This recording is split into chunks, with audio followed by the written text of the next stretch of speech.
The senator from West Virginia. Thank you, Mr. President. I rise today to address two very important bills that are before the Senate this week, the National Defense Authorization Act and the Border Supplemental Appropriations Bill. First, on the NDAA, I am pleased that this bill meets the needs of our all-volunteer force by providing the brave men and women with one of the largest raises in a decade of 3.1%.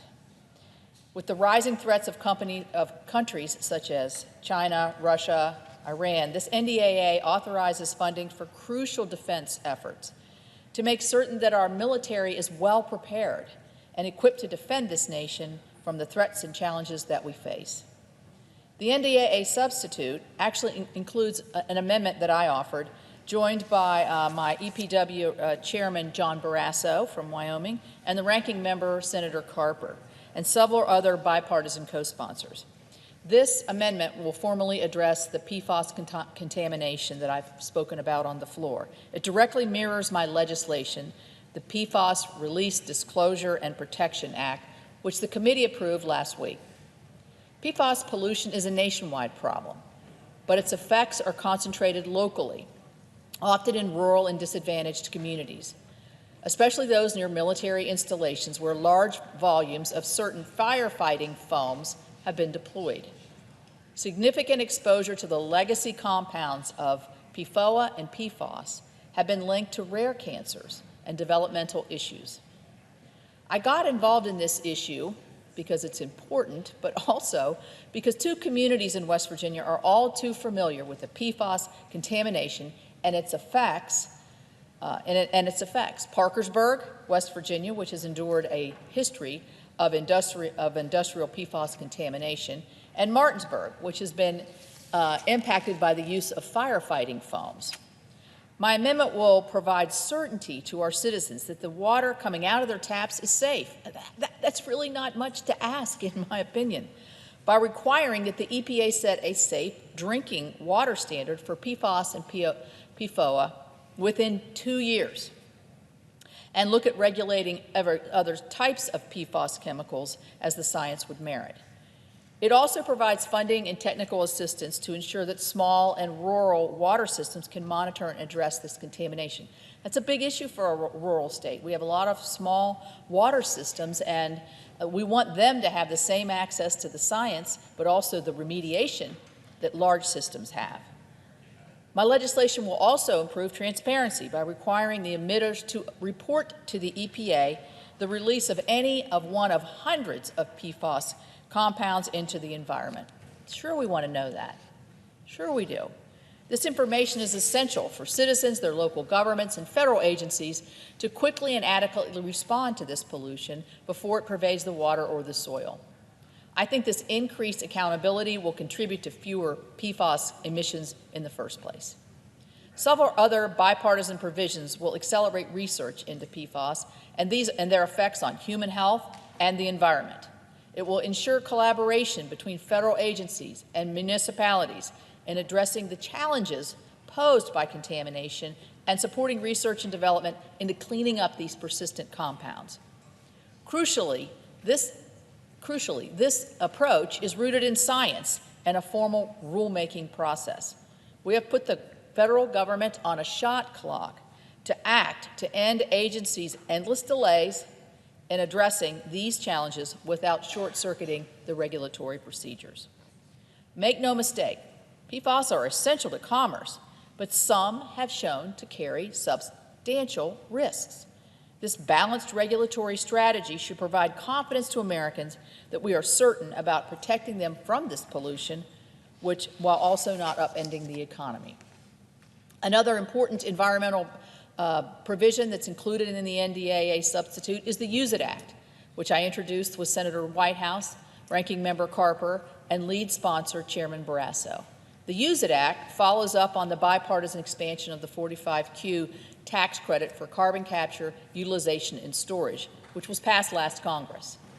CCUS is key to eliminating CO2 emissions while protecting West Virginia's coal and natural gas jobs. Trying to weave that balance, it's difficult sometimes, but the Use It Act would provide CCUS project sponsors with a regulatory playbook so that they know what federal agencies' expectations are at the start of the process. This is essential for capital-intensive projects drawing private investment without the fear of getting trapped in a regulatory purgatory. Our decades-old environmental statutes never predicted a situation in which emissions would be captured and then actually used for an economic benefit. Carbon provides that opportunity, but regulatory standards like new source review do not reflect this new reality and sometimes get in the way. The Use It Act addresses these issues and will also fund the study into the pollution reduction benefits of these technologies. This is the sort of bipartisan, consensus-driven approach that will have a meaningful impact on emissions while protecting jobs and driving innovation in the American economy. And I'm glad that we are taking a significant step towards enacting this bill. I want to thank Chairman Inhofe and the Armed Services Committee for their excellent work on the NDAA, and it's important that we pass this bill this week. I'm also pleased that the Senate will soon vote to pass bipartisan legislation to provide resources to address the humanitarian crisis at our southern border. I'm the chairman of the Homeland Security Subcommittee on Appropriations. I have spoken many times about the need to pass a supplemental funding bill.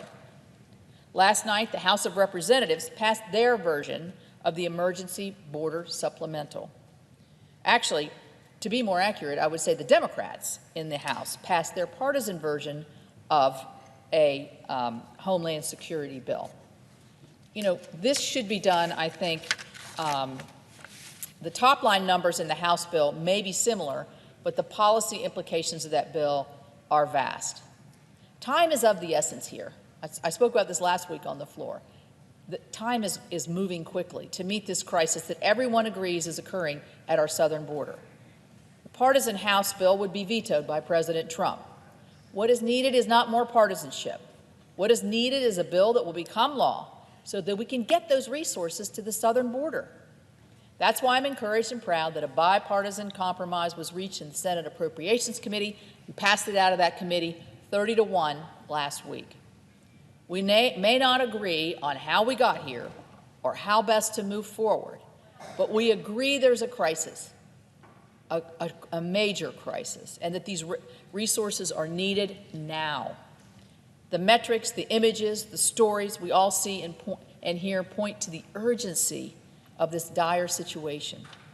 And so our committee worked in a serious and bipartisan way under the leadership of Chairman Shelley and Vice Chairman Leahy to address the pressing issues as they are right now. We can and we must work towards a long-term solution to address the immigration system. But right now, today, we all agree that a problem exists, and our committee has provided a bipartisan solution, which the leader just said we'll be voting on later this afternoon. Let us move forward in that spirit on behalf of the families and the men and women in law enforcement who need our support. It's tough down there. I visited. It's tough. It is crucial that the Senate pass the bipartisan border supplemental funding bill that we passed in the Appropriations Committee last week. And I hope that all of my colleagues will join me in supporting it today. We've waited long enough. We can't afford to wait any longer. Thank you, Mr. President.